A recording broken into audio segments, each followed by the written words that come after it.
What's going on, y'all? Welcome back to my channel. It's your girl Danielle Denese, back again with another video.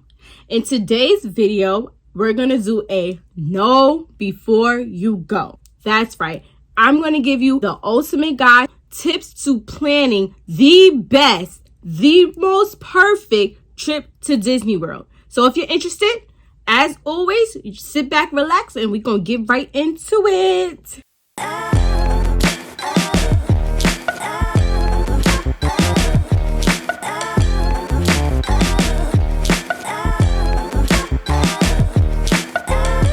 So if you're new here, I want to say thank you for joining me today. And if you're returning beauty, I want to say hi, welcome back. Here we go again. Come, let's kick it. Before we get into this video, real quick, hit that like button, hit that subscribe button, come join the crew, hit the notification bell too, so you can always know when I do upload and you don't miss a beat. Okay, so I don't know if you've been keeping up with my most recent videos. I recently took my 4-year-old daughter to celebrate her birthday at Disney World. So we did a 6-day trip to Disney. Each day was for each of the Disney parks. And then we had a bonus day where we just went over to Universal Studios. There's a lot of things that I did that was great. And there's a lot of things that I basically wish I knew before going. If you clicked on this video, you're either thinking about planning a trip to Disney World, in the process of planning a trip to Disney World, about to plan a trip to Disney World. So we're gonna get into it. We stayed at Disney's Coronado Springs Resort. Disney, how they have it, they have the high-end resorts and hotels. They have the moderate hotels and resorts, and then they have the least expensive ones. So the resort that we stayed at, Disney's Coronado Springs, was more on the moderate side. One thing about that resort, if you're thinking about going there, it is amazing.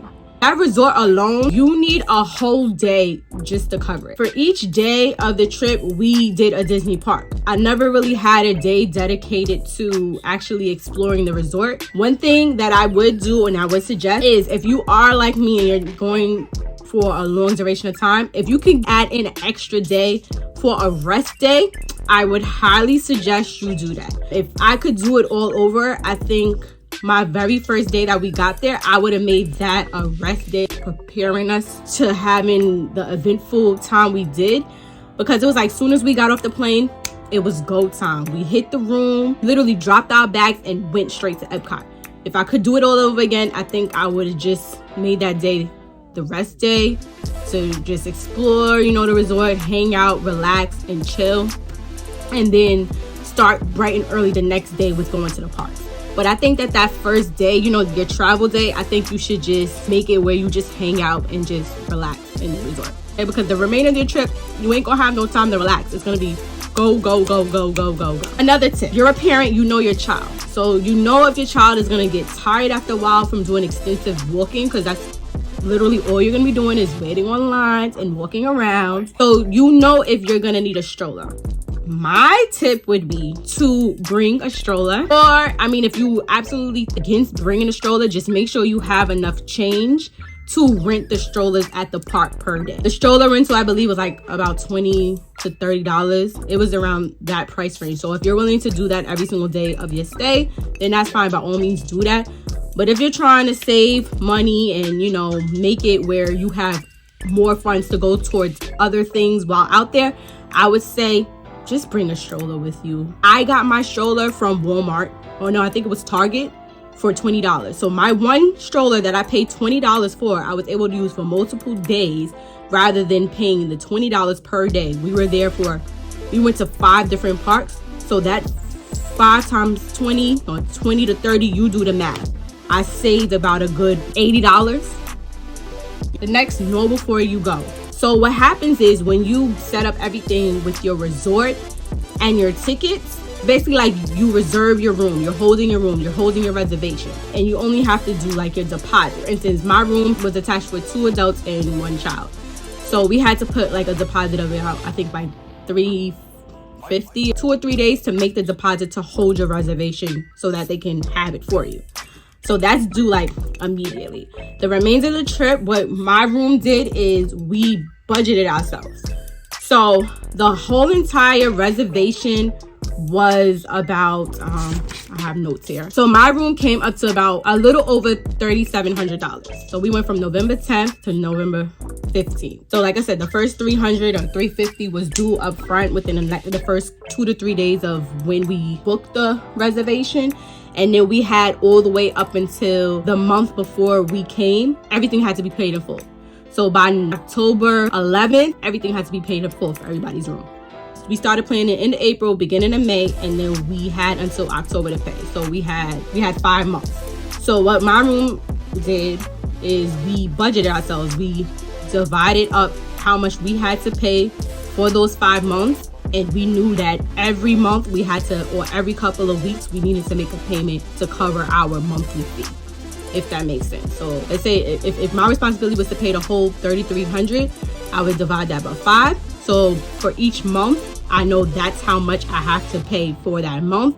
And then I would see along my paycheck on how I want to pay. If I wanted to pay a little weekly to make the month's amount, or bi-weekly, you know, we figured it out like that. I mean, if you're one of those people and you can just flat out pay for it in one shot, by all means, great, do that. I think Disney is one of them trips that you should have at least 4 months to figure everything out. And like I said, just, you know, budget yourself. So that is another one of my tips. Here's another one of my tips. I hope you've been rocking with me enough to watch all of our Disney trip parts, and you've seen everything that we did and encountered on our journey, our Disney trip, our epic Brains Liddy birthday, 4th birthday trip. So throughout the vlogs, I don't know if you noticed, but I did post different pictures. I'll put some here. So I had pictures and videos.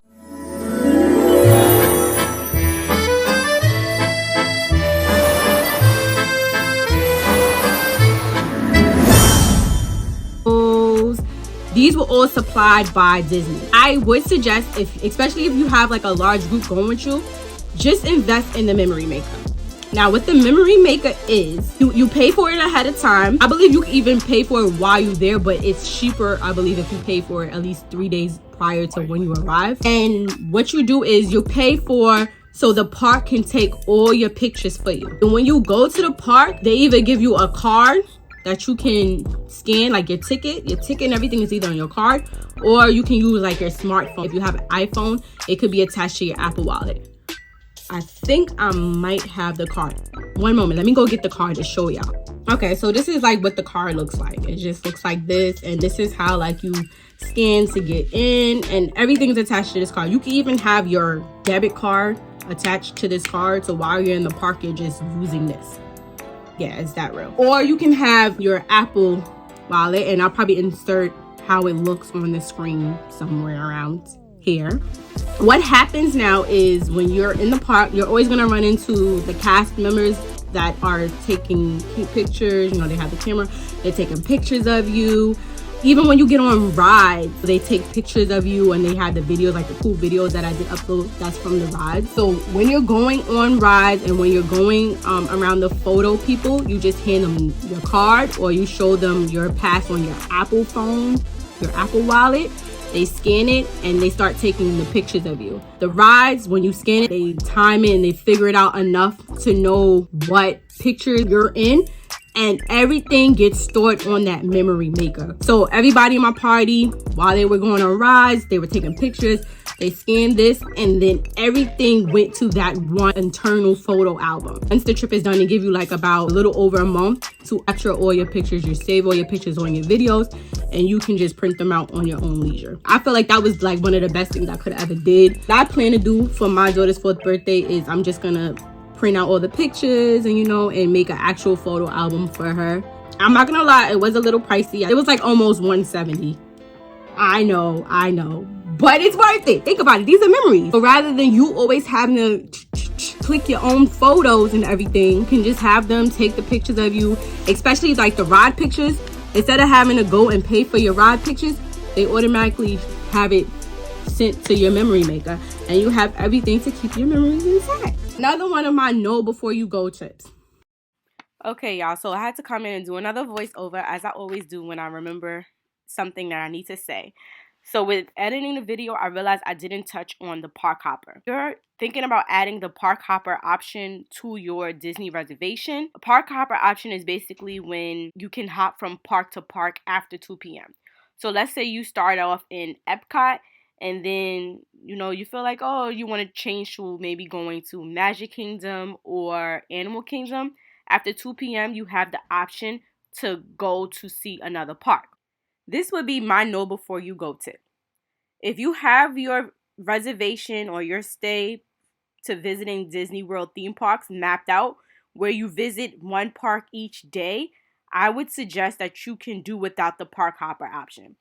Take it from me. Every single day, we planned it out so that we had enough time to see one park. Honestly, a whole day is not even enough time to even visit a whole park. Disney World is huge. Each theme park is huge. If you have more than enough time, then maybe you can think about adding on the park hopper, but you definitely don't even need it for every single day or every single ticket, because you do have to add in one per ticket, meaning per day. But if you have just the right amount of days to see each of the Disney parks, I think that you can do without it and save money. If you're planning on staying at Disney World for more than 5 days, maybe 6 or 7, then I would say go ahead and add it for a day or two. But anything less than that, any amount of time that you're staying less than that, a park hopper option really is not needed. We got the park hopper option, and honestly, we wasted our money because we didn't even use it. Okay, so we're going to go into the next know before you go tip. Here we go. You're staying at a Disney resort. They do have free airport transportation, meaning transportation from the airport and then back to the airport. This is one of my know before you go tips. When you get to the airport, don't expect to just get on the bus really quickly to get to your resort. The shuttle bus that took us to our resort was called the Disney Magical Express shuttle bus. I actually will insert a clip from the video here so you can see it. It did take us some time, so it's a line first to be checked in, and you have to pull your itinerary up to prove that you have a resort day and that, you know, you're allowed on this bus. Then it's another wait because they had multiple buses, but just because they had multiple buses, that bus might not be designated for your zone. So I think our zone, there was 2 other hotels that were linked to our zone. So we had to wait for our bus to be able to get on it to go to our resort. And then when we got on the bus, Coronado Springs was the last resort. So just keep that in mind. If you're deciding to use the free transportation, you're gonna have to, number 1, wait for your bus to come. And then once you get on the bus, you're gonna have to, depending on what stop you are, you might have to wait for others to be dropped off before you get to your resort to be dropped off. So that's a little tip. It's not gonna be a quick, fast thing. I would say it took us about an hour and a half just to get to the resort. From waiting and getting on and loading all the bags and then waiting for our stop, because we were the last resort out of 3, I believe it was either 3 or 4. It took about an hour and a half, okay? That's another tip. So I don't know if this is the first time you've been to Disney World, you've been there before. Disney World's weather, or Orlando's weather, one moment it's sunny and beautiful, the next it rains. Then normally the rain stops and then it may rain again. Their weather is like unpredictable. Normally the rain is like not unbearable. You can normally still partake in your activities. So this is my know before you go tip. And to either pack a poncho or expect to purchase ponchos at the park. The ponchos range from about $15 to $20. It was somewhere in that type of price range. Majority of the stuff there is like that type of price range. Even food, we'll get to that too. But majority of the stuff in Disney is around that price range, $15, $20, okay? But expect to either need a poncho or buy a poncho, have a poncho already, expect for the poncho. I wouldn't suggest bringing an umbrella because that's just too much with bumping people and stuff like that, and you want to be free, you know? The best thing is get a poncho. It has the hood, you're protected all over, and then you can still go and embark on your journey. I think that's part of the experience though. Buying a poncho there, you could have a cool little poncho that says Disney on it, or Universal, you know, it's cool. Get ready to have that poncho though. Okay, so that leads me into my next topic. I know you're probably asking, well, Danielle, what do my pockets have to look like? How much money do I have to have for the park? Now, when it comes to food, like the regular vendors on the park grounds, I'm not speaking on restaurants, not like actual sit-down restaurants. I'm talking more of the go up to the window, order, go find somewhere to sit. At most, you're gonna spend about $20 on your meal. and that's meal and drink per person. What we did, I'm not gonna lie, we splurged. We were on vacation. We paid the $20 per meal. We did that. We had breakfast too. The resort we stayed at does not give you complimentary breakfast. There's no free breakfast. If you are planning on staying at Disney's Coronado Springs, I'm not sure about the other resorts. I can only speak on the one I stayed at. There's no complimentary breakfast. The breakfast is good though. They have restaurants that actually serve breakfast, and then they have like this grab and go type of thing, and the food was amazing. I was sad that we had to leave because the food was really good.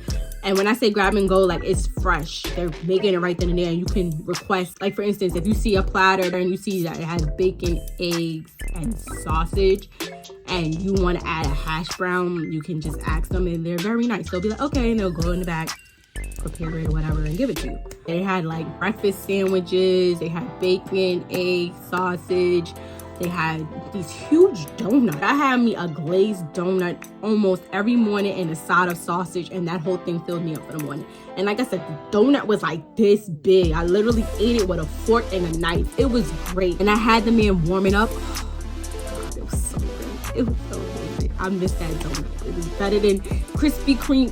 Whatever donut place you have in mind that's your favorite, I'm telling you, them donuts was better than that. It was everything. Sausages was real good too, and the hash brown. It's like the shape of like a McDonald's hash brown, but bigger. And I don't mean bigger as in thicker. It just was bigger. Like, it was great. They had like Minnie Mouse shaped waffles.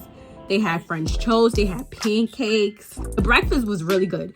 Can't really speak on the lunch, the dinner, because we weren't there for lunch and dinner. We ate at the park, but the breakfast was amazing. I know some people, what they do when they go to Disney World, they do like stop at a Walmart or have Walmart deliver like some oatmeal and stuff like that. So they eat in their room in the morning to save money and then go to the park. Some of us had little things in our room like yogurt, fruit, stuff like that, because the room does come with a refrigerator. The room does not come with a microwave. That's something else. Know before you go. The room does not come with a microwave. Comes with a refrigerator, doesn't come with a microwave. So just be mindful if you want to take stuff back from like restaurants and stuff like that. There's no microwave for you to heat it up. Got a little off track. Back to what I was saying. Majority of us ate breakfast at the resort, and then we went to Disney World to have lunch.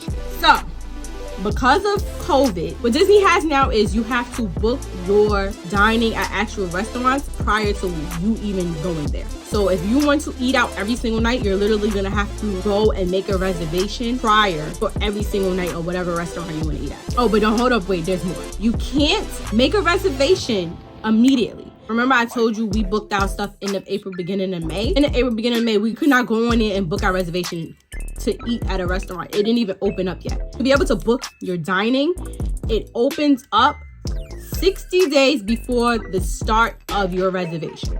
Meaning, my reservation started November 10th. So my dining didn't open up until September 11th. And it's not done, it's more. You would think, oh, September 11th here, I'm just gonna log on and I'm just going to reserve the restaurants I want to eat at for the whole time I'm there. Wrong. Know before you go tip. These restaurant dining reservations are very competitive. Let me tell you what I had to do to get that Be Our Guest reservation, because I really was trying to get the Cinderella's Palace. That's a whole nother thing, and I'm gonna get into that too. The dining typically opens up, they say it's supposed to open up 8 o'clock in the morning. Dedicated parent that I am, because I wanted to make sure my baby had a great experience eating at somebody's princess's castle.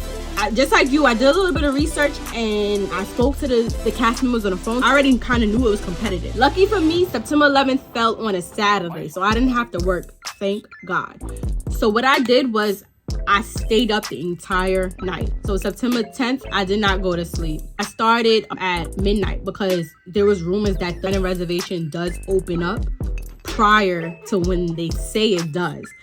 And I knew our party consisted of like 15 to 16 people. So I knew I had to reserve a lot of tables. So I was like, I'm not playing with this. We gonna get our reservation. We gonna make it happen. I'm gonna make it happen. So originally I had in mind that I was gonna do Cinderella's Royal Palace. No, before you go tip, Cinderella's Royal Palace, you have to pay prior to you going.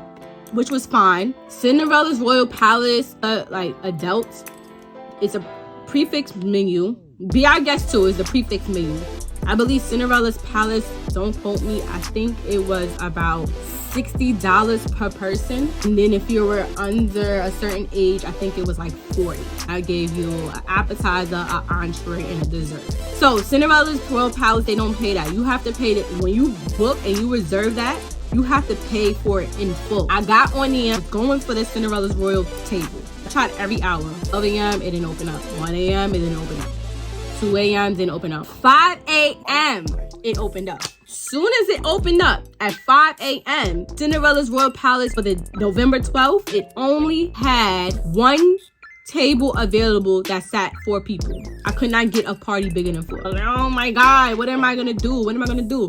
So I quickly started looking up other stuff, and then I came up to the Be Our Guest with, Beauty and Beast. And that one I was able to get tables, but I could only, at most, from one person, like one reservation, you could only reserve up to 6 people the most.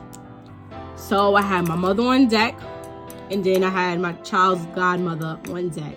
So I reserved 6, my mother reserved 6, and my child's godmother reserved 4. By the grace of God, we got that reservation. We all had to try to get in the same time slot.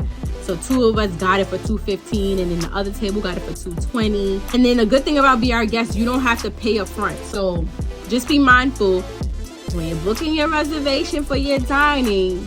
Like I said, I don't know how much longer it's gonna be that this is gonna be protocol. Whatever that first date is that you can start to book your dining, you're gonna have to stay up and do it. Based off of my experience, it probably doesn't open up prior to 5. I would say start being prepared at 5 a.m. to go on and look to book it. And unfortunately, you're gonna have to book your entire dining for the whole stay. If you want to eat at a restaurant every day of your stay, you're gonna have to book the dining for every day of your stay and hope that you're able to book it. Okay, so that's with that. All right, so now let's get into the actual Be Our Guest review. I'm actually glad that I picked that. The restaurant was amazing. It was a great experience. Just like Cinderella's table was like for $60 per person, and then like I said, the kids ate at a discount amount. It was an amazing experience. The food was worth it. Every single person that went with me to eat at that restaurant for my child's birthday enjoyed the food. The scallops were amazing. The steak was very tender. The mashed potatoes was even good. And all in all, it was worth the money. It was worth the money. It was worth the experience. Now, with Be Our Guest, there are 3 rooms. Beast Castle, they have 3 different rooms that you can eat at. They have the room that we sat in, which I'll insert some video footage here, which is called the Grand Ballroom. Let's get a show the snow for it, y'all. Look.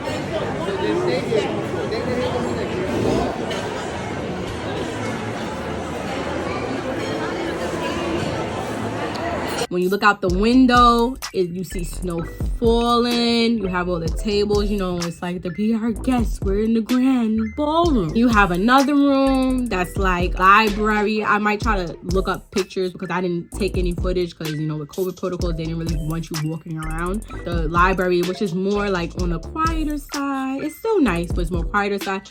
And then they have another one, which is called the Dark Room. If you're familiar with the Beauty and the Beast storyline, that's when, the beast comes out. So it's dark while you're eating, and it's like thunder and lightning. So I didn't want to scare all the kids that were with us. So I requested the ballroom. Fortunately with that, you can only request when you get there. But I just hoped and prayed and things worked out and we got the Grand Ballroom. So all in all, if you're thinking about making a reservation for a Be Our Guest restaurant, it's worth it. The food was great. The dessert was good. It had like macaroons, and it was like some type of chip cup that you could, if the cup was edible. For the kids, you see, I put a little clip. They had something where you could actually paint the cup before you eat it. It was good. And then what I did was, while I got there, I requested to order a cake. In another picture, that was the cake that she had. And that cake, I believe it was like $30 or $40. It was worth it. So I do give that 2 thumbs up. On a scale of 1 to 10, I would give it like 9. Only reason why I'm giving it a 9 is because only Beast came out, and I really wanted Belle to come out too. So that's another thing. You're booking this because you really want to see Belle. Chances are you're not. from us, we were told that Belle was doing story time. So you're only probably gonna see Beast like we did. At least for right now, you're only gonna see Beast. Okay, so since we're already in food, I'm gonna talk about the best food places there. Let's start with day one. We had Epcot first. The good thing about Epcot is known for cultures in different worlds. They had like a wine and food festival too when we went. Every single part had a different type of menu. So you had like Mexico, Japan, Germany, Africa. Then you had like American cuisine. India part had like its own food. So we ate at Mexico first. And the food was good. I had tacos and a margarita. Margarita was really good. I did get to eat a little bit at other places. Epcot does have some great food choices, especially if you're going during like the food and wine festival. Literally just go to each place and just eat. Now, the good thing about Epcot, because you can eat around the world or drink around the world, you might not have to spend $20 on a meal. You might spend at most maybe like $11, because you can get something where you just want to taste a little something, you know? It's called a wine and food festival. So that's something good to know. Epcot has many places to eat. Now we're going to go into the next day. We went to Hollywood Studios. I highly recommend, if you go to Hollywood Studios, go to Toy Story Land and eat the tachos. I'll insert a picture or a video of it here. They were amazing. It's like a bowl filled with nachos, and then it had like beans and cheese and chili all in one. It was so good. I was doing my research, so I already heard about the tachos. So as soon as we got there that day, I said, I'm eating at Woody's lunchbox. I'm eating the tachos. I'm sad though, I didn't get the little Pop-Tart treat. I wanted to try that. I didn't have no room though, but that bowl was so filling. If you're into nachos and like dip type of things, like loaded dip, it's amazing. Get it. Third day, we went to Magic Kingdom. It's two places I want to recommend there. So you have Casey's Corner. I'll insert a picture. That's when they sing happy birthday to my daughter. Casey's Corner, their corn dog nuggets.